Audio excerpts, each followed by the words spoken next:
Hi friends, my name is Shameplicity, and welcome to my second ever Dead by Daylight chapter concept, this time covering the Babadook. First and foremost, check the timestamps below if you'd like to check out any particular portion of this concept, whether that be the killer power, any of the perks, the lore, the iridescent add-ons, the Mori, which I'm doing this time. So exciting stuff, check the caption for that. First and foremost, I want to take a moment to give the biggest thank you to all of you for all of the love, all of the feedback, all of the comments that I got on my first chapter concept, which was for the Slender Man. It has over 1,000 views, which is insane to me. Like, y'all, it's either 30 or 40 subscribers. I can't remember exactly how many, but to get over 1,000 views on anything, especially something that I care about, is really exciting. So thank you so much for that. Also, I would like to point out that on that chapter concept, there were a few things that I left out, like a Mori, iridescent add-ons, and a few other small things that I've included this time. I've made sure that this is a bit more fleshed out. So if any of you would like to see, a Mori, or a Mori description, I should clarify, or any add-ons or a map description for the Slender Man that I missed, let me know, and I could make that and maybe post it separately. But with that being said, we're going to be going through in the same way that we did last time. I'll kind of describe why I chose each of the aspects of this chapter that I did. This is based off of the Babadook movie, not the book that was written that the movie was based off of. Just clarifying that. And without further ado, let's dive in. This is the thumbnail image that I created. Love it. I think it looks beautiful. This image here is one of the official promotional images for the movie, so full credit to the developers, to the producers, to whoever owns that image. Full credit to them. And then this right here is what we would call the screenshot at the end of the Spotlight trailer. That displays the killer, the survivor, and the map. And in this case, the new map is the Adelaide suburbs. This is where the movie takes place. That's in Australia, for those who don't know. The new survivor is Amelia Vinek. If I'm pronouncing her last name wrong, don't sue me. And the killer is the Babadook, which I'm not calling him the Babadook for really one main reason. One, I wanted the chapter to be called Babadook, and Babadook is the word that Babadook is based off of. And so I thought the chapter being named Babadook, being a direct reference to the movie and to the Babadook himself, made a lot of sense, but the killer name being the Babadook made a lot of sense to me because that's kind of, the actual term that he originates from. So I thought that was a good name for him.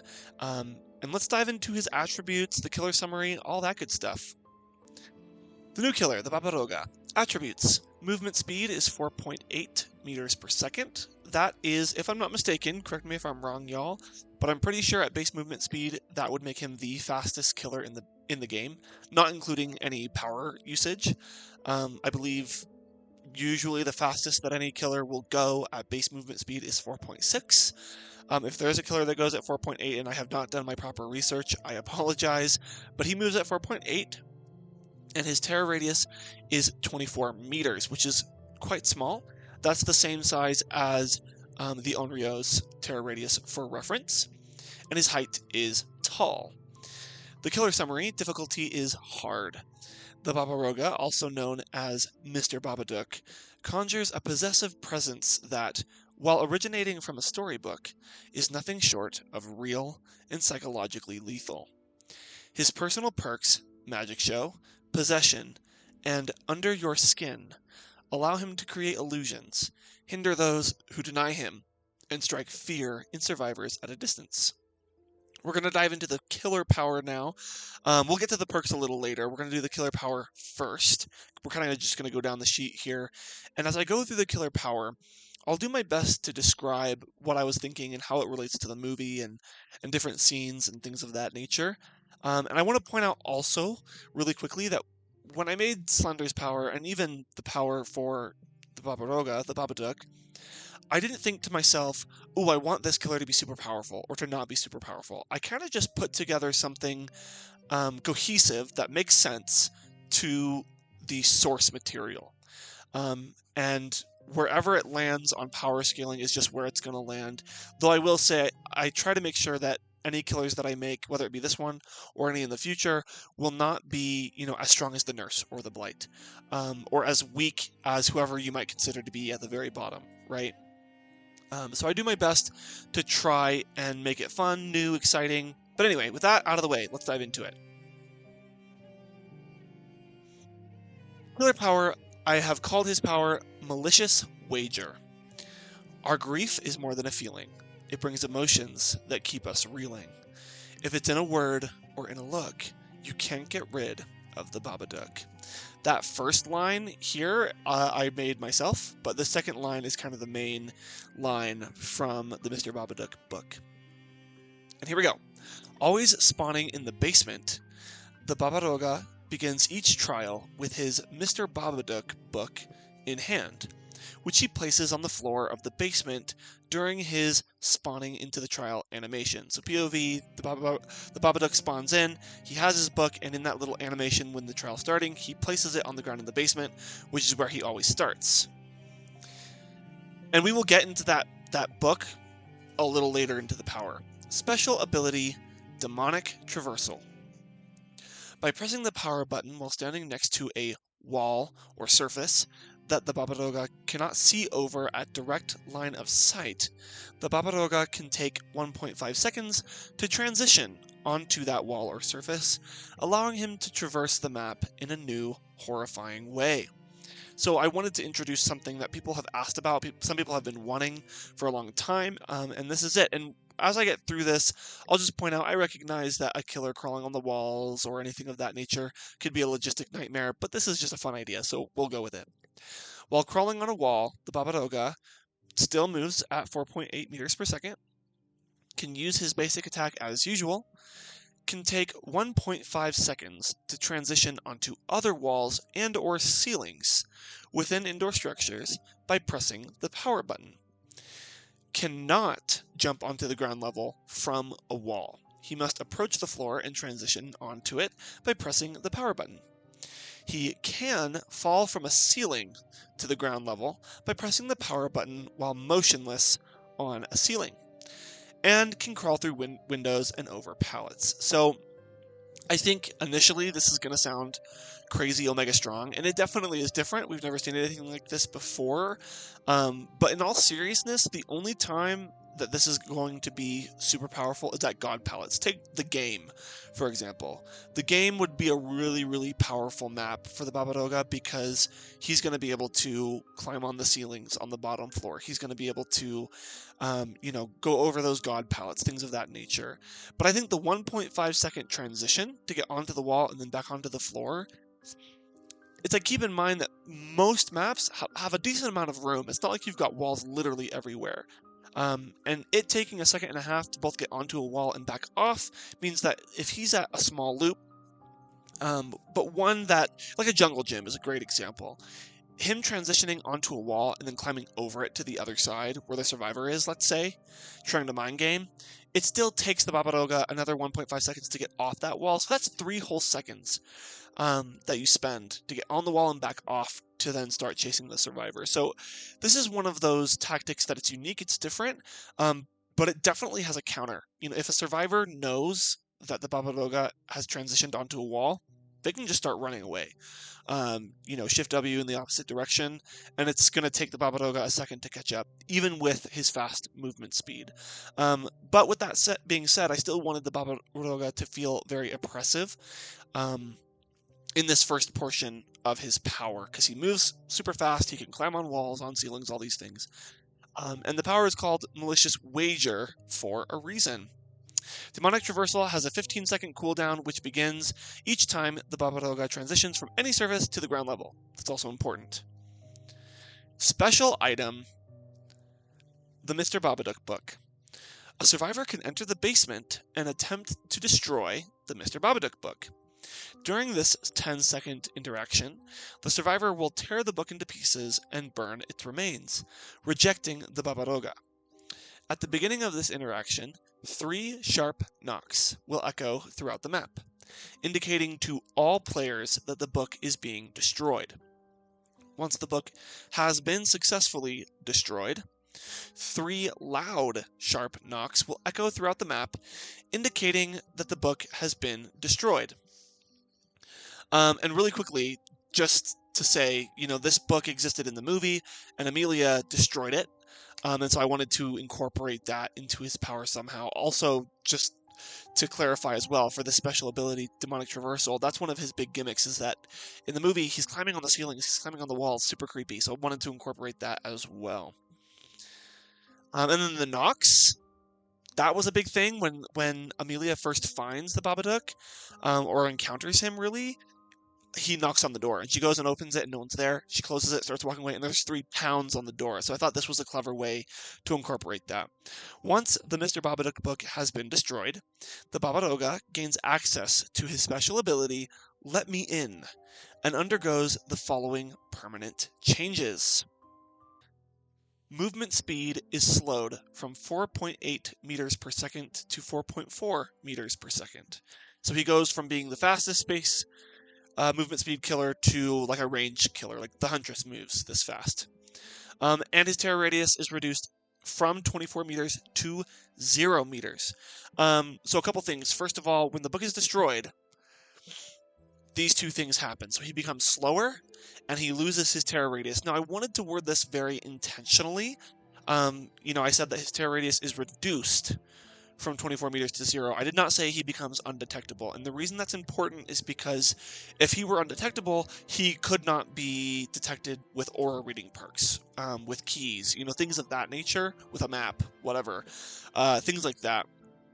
And so he's still detectable, he just doesn't have a terror radius. He still has a red stain, all of that. His terror radius is just at 0. The Mr. Babadook book cannot be moved from the basement. Additionally, the Babadook can interrupt a survivor attempting to destroy his book by attacking them. Lastly, once the Mr. Babadook book has been destroyed, it cannot be undone. And this will lead into why this power is kind of a wager. Destroying the book is a choice that the survivors have, and if they don't destroy it, the Babadook is moving super fast, he can climb over walls, all these things. But if they do, then the following is what happens. He becomes slower, but he has no terror radius, and then there's a few other things. Special ability, Let Me In. After the Mr. Babadook book has been destroyed, and while standing over a survivor in the dying state, press the ability button to stab that survivor in the back with large claws over the course of 5 seconds, injecting them with the Babadook's dark, sinister influence. Doing so will heal that survivor from the dying state to the injured state, and inflict upon them the following effects: 40% reduced generator repair speed, the broken status effect, the inability to perform any cooperative actions with other survivors, the inability to interact with chests or totems, the inability to rescue survivors from sacrificial hooks. And so this sounds pretty crazy, but don't worry, there's, they can get rid of it. And it can only be applied to one survivor at a time, which I will also read in a minute. The influenced survivor can rid themselves of Let Me In by, there's a few methods. 1, moving within 5 meters of another survivor. In doing so, the influenced survivor will lose control of themselves, succumbing to the will of the Babadook. They then will begin to chase the detected survivor at normal movement speed until either of the following outcomes. A, they reach the detected survivor and successfully attack them, causing them to lose a health state. Or B, the detected survivor stuns the influenced survivor with a pallet, destroying the pallet in the process. That's one way in which a survivor can rid themselves of the Babadook's influence, but there's 2 more. Second, being hooked or killed by the Babadook, and third, being the last survivor standing. The wording on that third option is very important. It does not say being the last survivor alive. It says being the last survivor standing, which means that if everyone else has been slugged, they're all just on the ground, still alive, but on the ground, then at that point, the survivor who is influenced, who has let me in applied to them, it would be rid of them at that point. Or if, one person is on a hook, the other two on the ground, whatever. So that's important.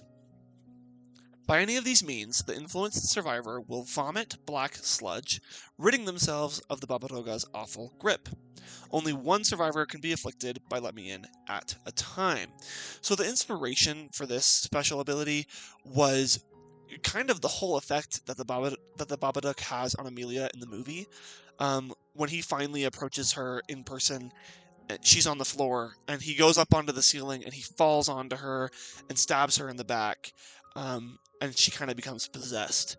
And it's from that point forward in the movie that she starts saying horrible things and doing horrible things to her dog, to her son, to other people.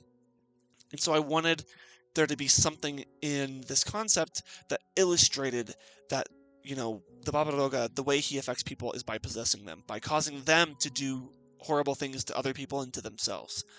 And so I wanted something in this concept to reflect that. But only one survivor at a time. So I wanted it to feel pretty oppressive, but it's one of those things where a Swift could absolutely counter this pretty easily. If the Babadook successfully infects someone, or influences them rather, a Swift can easily communicate about that.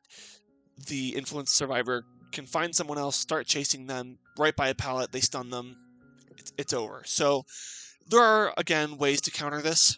But I wanted it to be something new, something different that we haven't seen in the game yet. And there is one last portion to this power. If you were worried about the whole idea of the Babadook not having a terror radius in the second phase, there is still a way for survivors to know that he's coming or to counteract that, so don't worry. Special map feature: Haunted Lamps. At the start of the trial, 7 haunted lamps will spawn, 1 near each generator. Before the Mr. Babadook book is destroyed, these lamps will be functionless and without power. Once the Mr. Babadook book has been destroyed, all 7 haunted lamps will power on, lighting up their nearby surroundings. If at least one survivor and the Babadoga are within 16 meters of a powered lamp, it will flicker for 3 seconds and then break, losing its light. Survivors can take 5 seconds to repair haunted lamps by replacing their light bulbs. So, in the second phase of the game, if survivors choose to destroy the Mr. Babadook book, he becomes slower, a lot slower, and he loses his terror radius. But now, even though he doesn't have a terror radius, survivors, by nature of having these haunted lamps near gens, will know if he's approaching. Now, I worded it here, if at least one survivor and the Babadoga are within the powered lamp, it will flicker for 3 seconds and break, losing its light. I worded it this way very intentionally because, if the Babadoga is near one of these lamps and a survivor is not also near, it will just stay on. It won't flicker off and die. Which also means that the Babadoga has some use for these as well.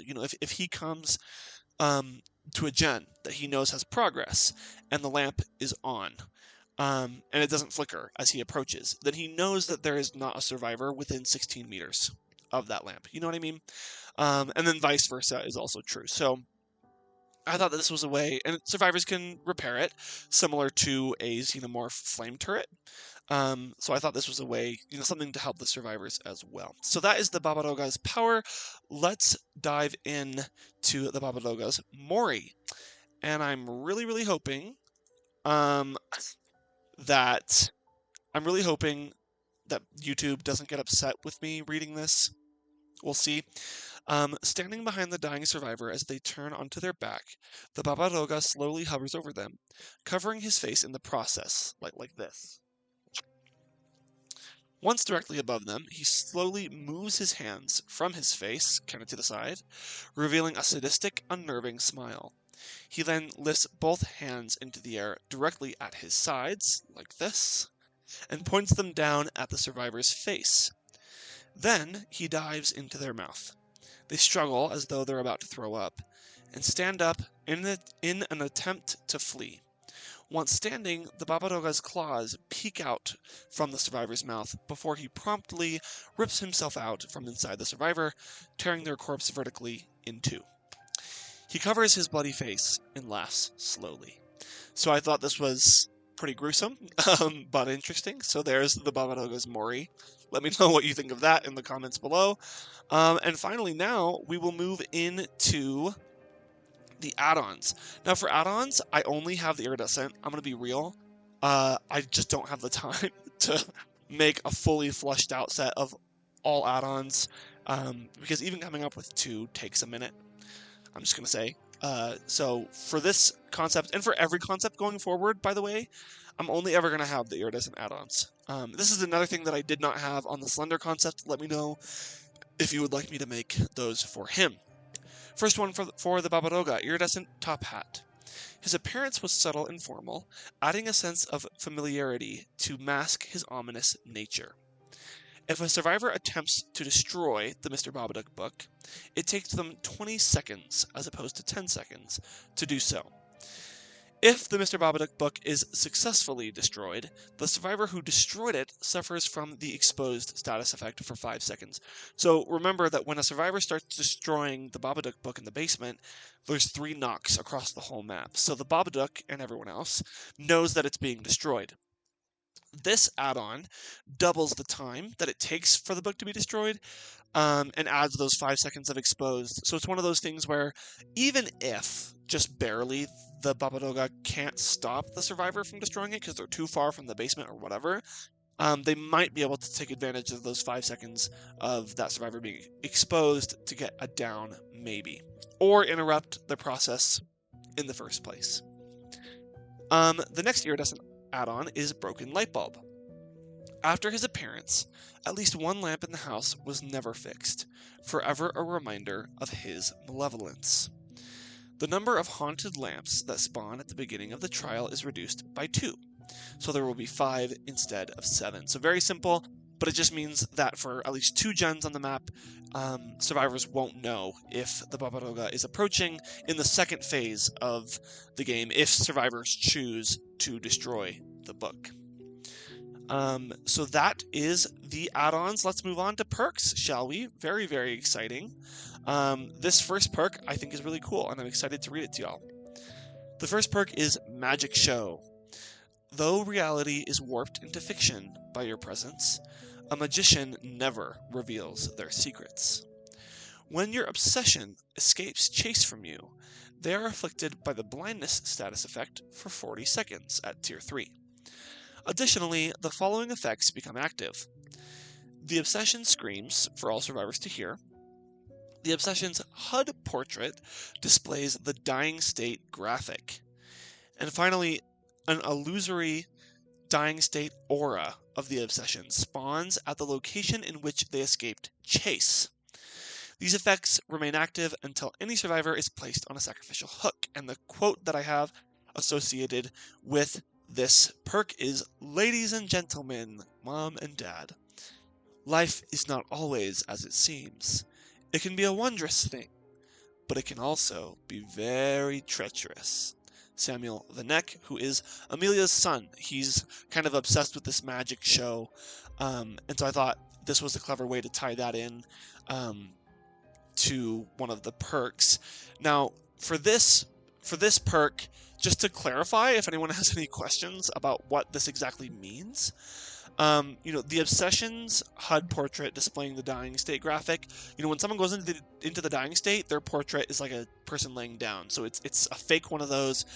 And then for this last part, when a survivor is downed, if you are one of their teammates, no matter where they are on the map, unless you're afflicted by the blindness status effect for some reason, you can see their aura, no matter where it is. You can see that they've been downed and where they've been downed. And so this perk, when the obsession escapes chase, essentially, like a magic trick, as an illusion, makes it seem as though to every other survivor that the obsession was actually downed. And so this, could cause a survivor to stop doing what they're doing to try and go pick them up, especially in solo queue. This will be pretty difficult for them. But I just thought it was kind of a fun idea. I don't think it's the strongest ever. I don't think it would be absolutely meta, especially because, again, in a Swift, this is so easily counterable. You know what I mean? If everyone's communicating, this will never really do anything other than the blindness status effect on the individual, on the obsession that escaped chase. So yeah, there's the first perk, Magic Show. On to the second one, Possession. Your addictive influence is far too heavy for one to bear, especially when your cravings are opposed. Whenever you are stunned by a survivor, that survivor screams and is hindered by 15% and vaults windows 15% slower for 10 seconds. I'll wager with you, I'll make you a bet. The more you deny, the stronger I get.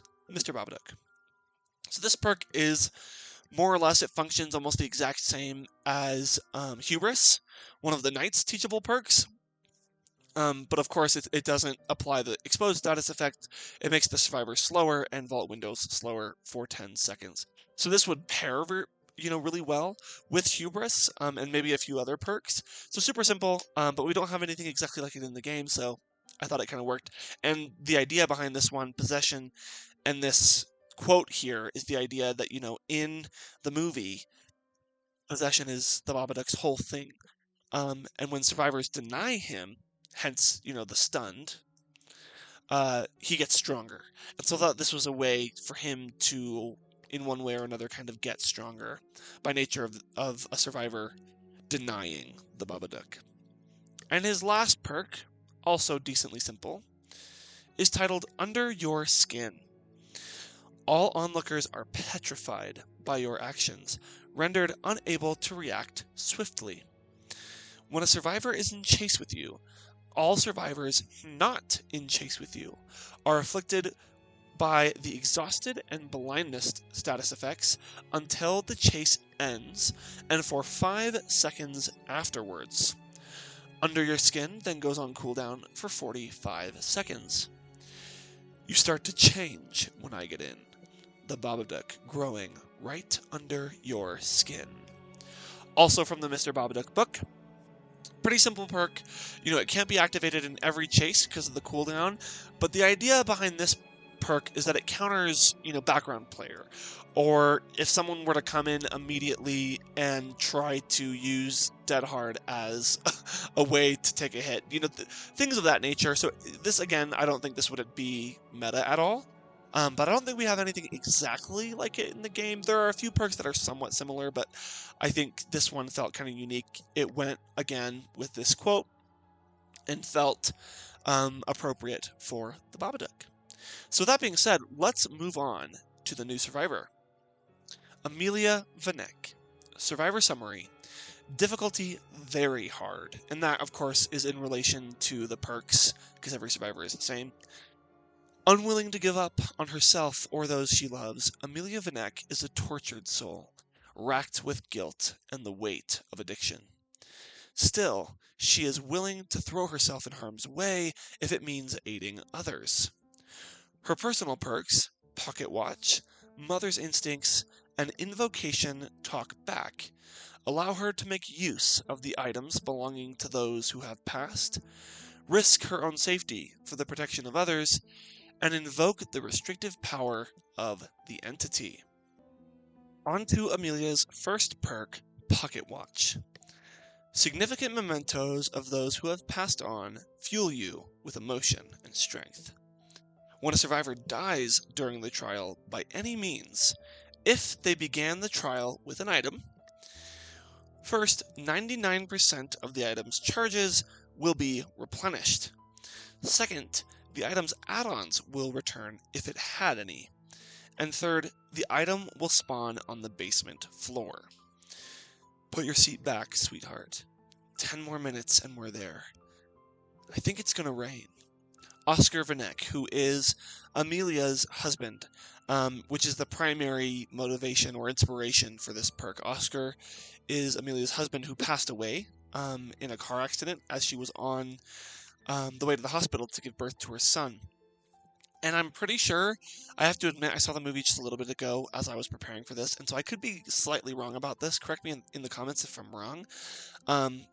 but Oscar had a pocket watch that Amelia interacts with at one point. And so I wanted to create something that connected to survivors who have already been sacrificed, who have already passed on, and items, because that's kind of the whole thing. You know, her husband passed on and she found his pocket watch, so I thought this was an interesting idea. I think at face value, this perk, some of you might think this perk is really strong, and some of you might think it's really, really weak. I think it's kind of somewhere in between, because it's a gamble. It's one of those things where you only get anything out of it if another survivor dies. And if they do die, it also depends on whether or not they brought an item into the game. Not if they died with the item, but if they came into the trial with an item. So, you know, if the first person to die, or second person to die, in a trial, had a commodious toolbox with a brand new part, then that's going to be really helpful to be able to go grab that, because that brand new part will be restored. Same thing could be said for a med kit with a syringe. But again, if it's just a brown toolbox, who cares? You know what I mean? So it's one of those perks where it kind of depends. Also, to answer a question that some of you may have about this perk, if you die, this will apply to everyone else, but it will not apply after that point, if that makes sense. So unless someone else has the perk. So if you're the only survivor in the lobby with the pocket watch equipped, if you're the first survivor to die, your teammates will still get some use out of it, because your item and 99% of its charges and its add-ons will spawn in the basement still for someone else to get. So I wanted to clarify that. But that is Amelia's first perk. Let's move on to her second one, which is also quite simple. Mother's Instincts. The potential demise of others triggers your desire to protect them at all costs. When another survivor is being chased by the killer, you gain 4% haste until either the chase ends by any means, or you take a protection hit. If you take a protection hit, the survivor originally in chase gains 4% haste for 8 seconds. There's someone in the house, Mr. Babadook.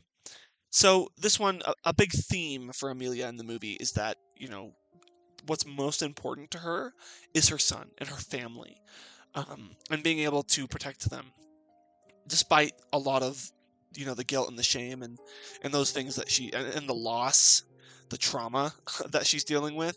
And so I wanted there to be something that tapped into that natural instinct that she has, especially because so many times in the movie, y'all, she does things that seemingly are not for her benefit. Like, she'll directly confront the Babadook, or she'll go into, you know, the dark room or whatever when she shouldn't, or things of that nature. You know what I mean? She's pretty defiant.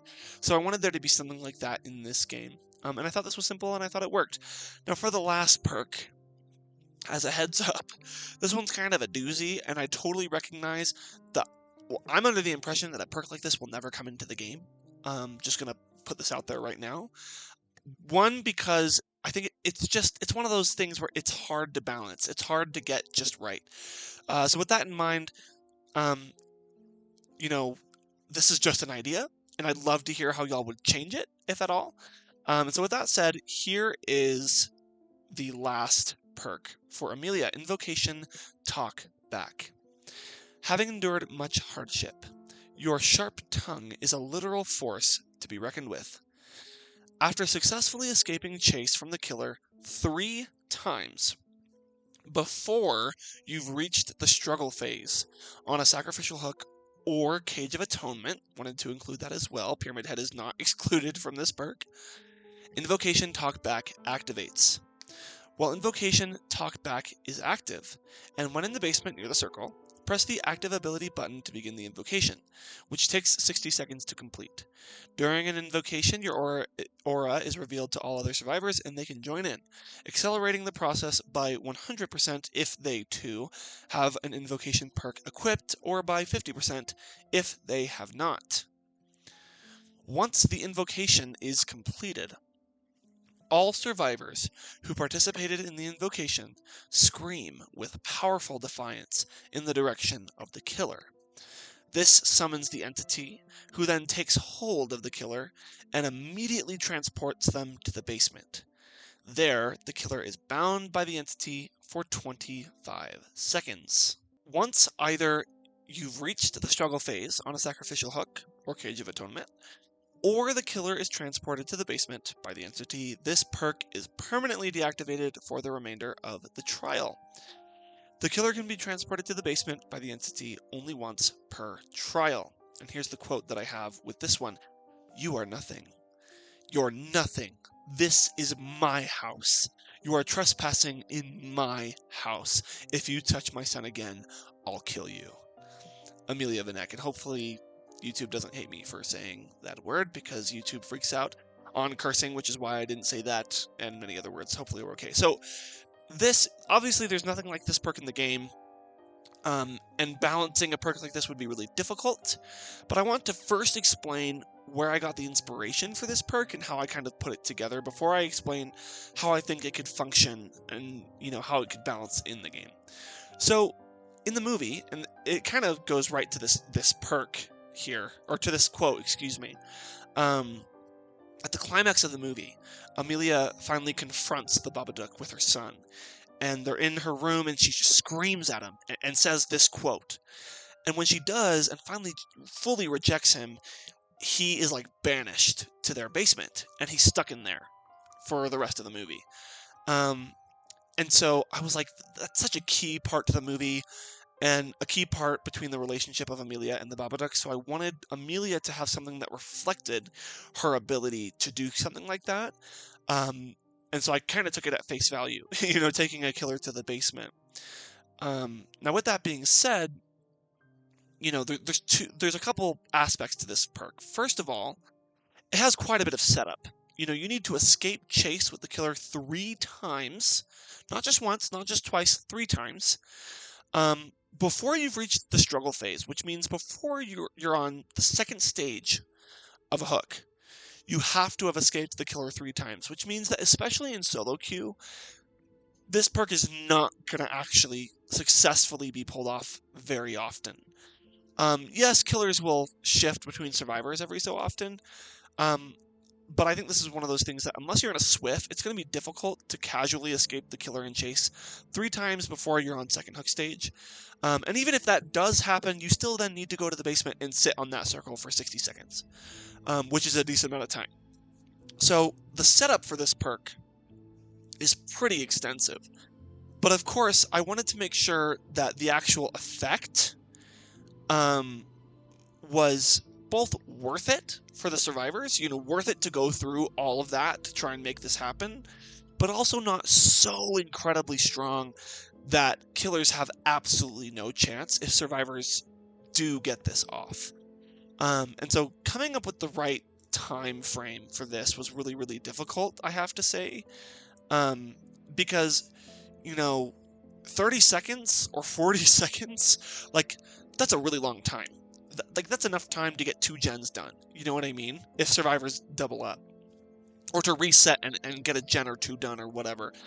And 25 seconds feels like it's enough time for survivors to do something in that time, but it's also not enough time to completely turn the game around, especially because keep in mind that this is an invocation perk in the basement, which means that even if it was only 1 survivor in the basement that pulled this perk off, that means you're going to have only 3 survivors up in the map doing things when the invocation is completed, which means that for 10 to 15 seconds, that survivor in the basement has to get up and find another survivor to heal them, find a gen to work on, whatever.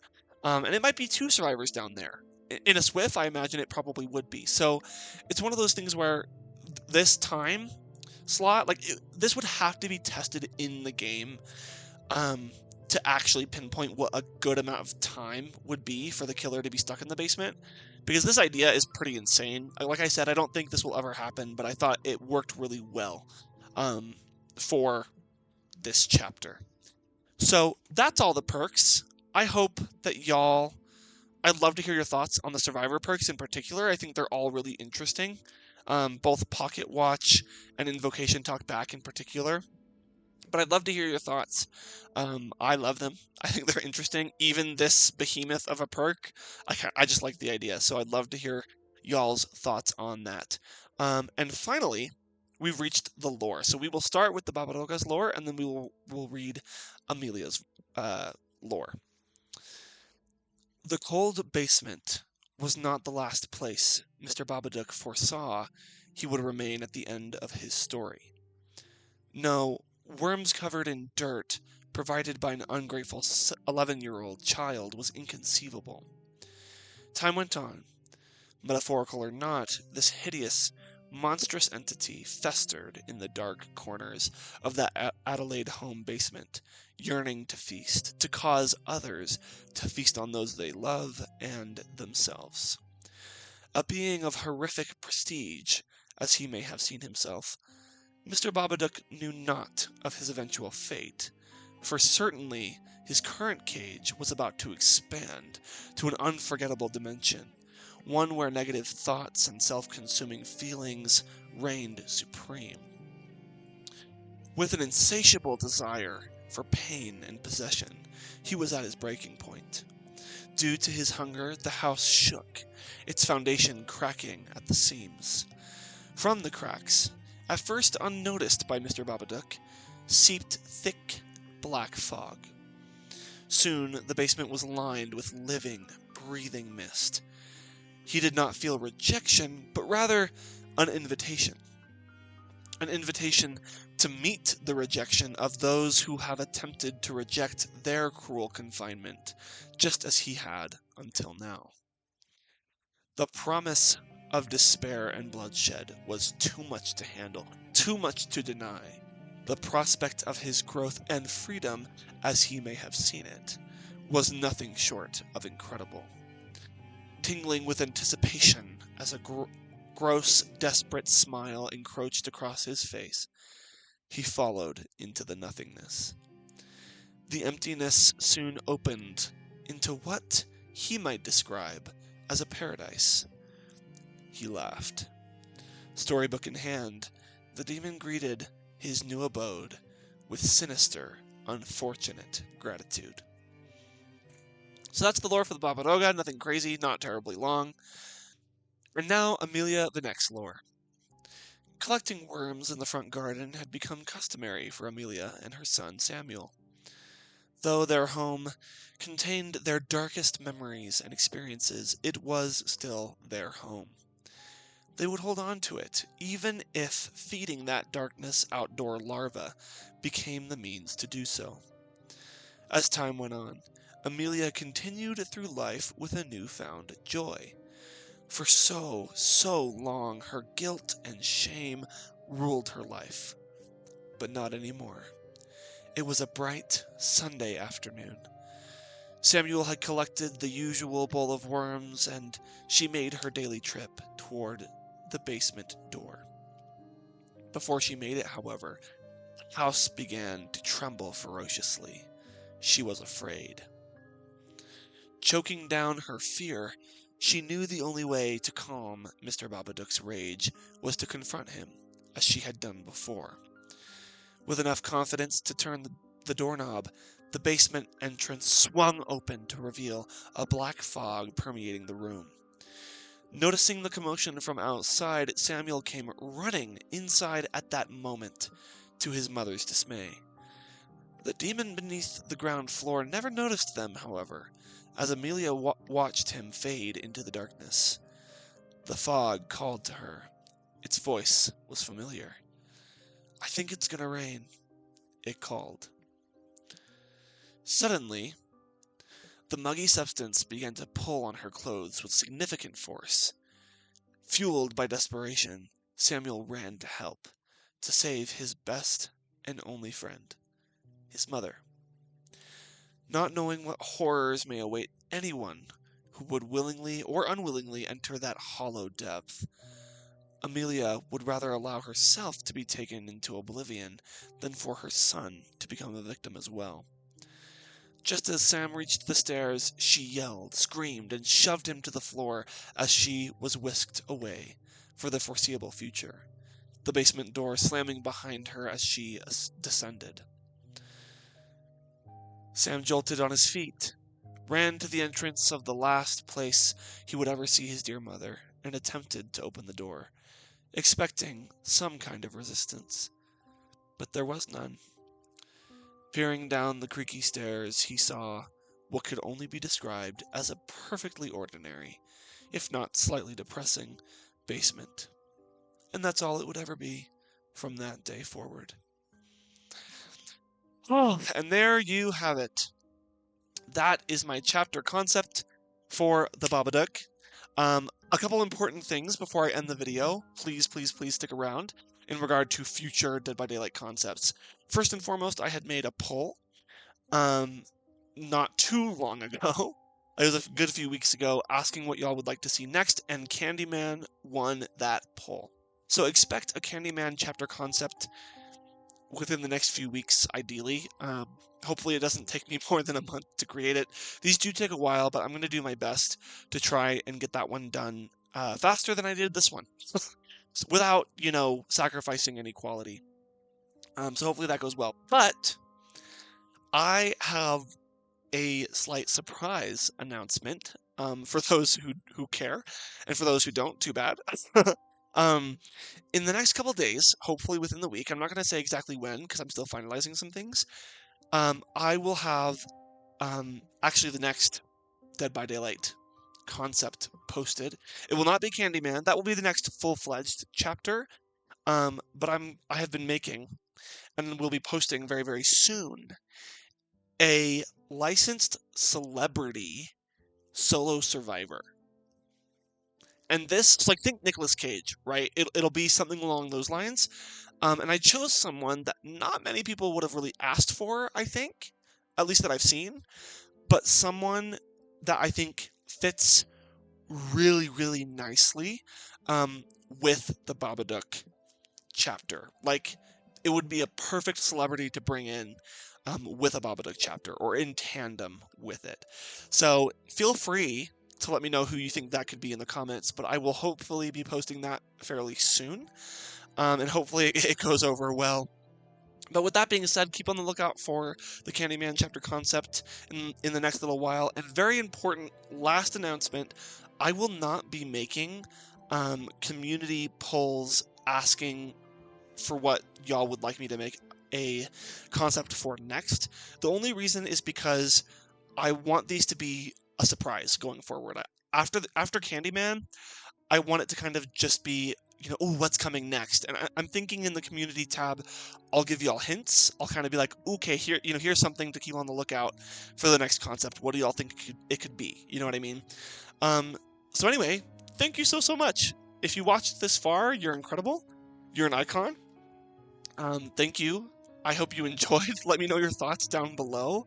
I will be, of course, making many more of these, and hopefully I will be posting the rest of my Amnesia Let's Play and my Life is Strange Let's Play very soon. I have not been on top of that. But with that being said, everyone, remember, have courage and be kind. We'll see you in the next one. Peace out.